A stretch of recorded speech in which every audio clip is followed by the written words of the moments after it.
दोस्तों power star Pawan Singh Bhojpuri के एक ऐसे गायक है जिनसे गाना गवाना हर राइटर चाहता है, हर गीतकार चाहता है कि मेरा लिखा हुआ गाना पावर स्टार पवन सिंह गा दे ताकि हमारी ज़िंदगी में कुछ बदलाव हो जाए। दोस्तों जितने भी भोजपुरी में राइटर है, जो गाना लिखते हैं, जितने भी गीतकार है, हर कोई सोचता है कि पवन सिंह मेरा लिखा हुआ गाना गा दे दोस्तों। लेकिन सबके नसीब में ये चीज़ नहीं होती है। पवन सिंह सभी का लिखा हुआ गाना नहीं गाते हैं। पवन सिंह उन्हीं लोगों का लिखा हुआ गाना गाते हैं जो ज़बरदस्त लिखते हैं।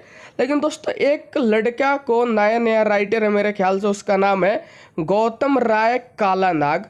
इस लड़के को मौका मिला पावर स्टार पवन सिंह इसका लिखा हुआ गाना गाए, लेकिन इस लड़के ने क्या किया, अपना पहला गाना ही पवन सिंह से चोरी का गाना गवा दिया।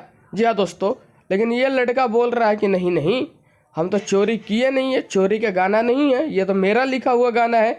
लेकिन दोस्तों क्या करे, जो गाना इस लड़के ने लिख के पवन सिंह से गवाया है बोलबम का, ये गाना पहले कोई और सिंगर गा चुका है।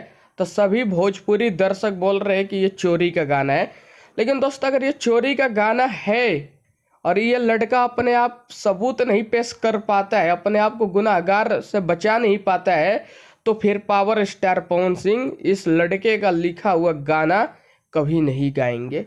क्योंकि पावर स्टार पवन सिंह इन सब चीज़ों से दूर रहते हैं, चोरी चमारी से, और इस लड़के ने चोरी का गाना गवा दिया पवन सिंह से। तो ये बात तो दोस्तों सीधा पक्की है कि पावर स्टार पवन सिंह इस राइटर का लिखा हुआ गाना अब तो गाने वाले नहीं है।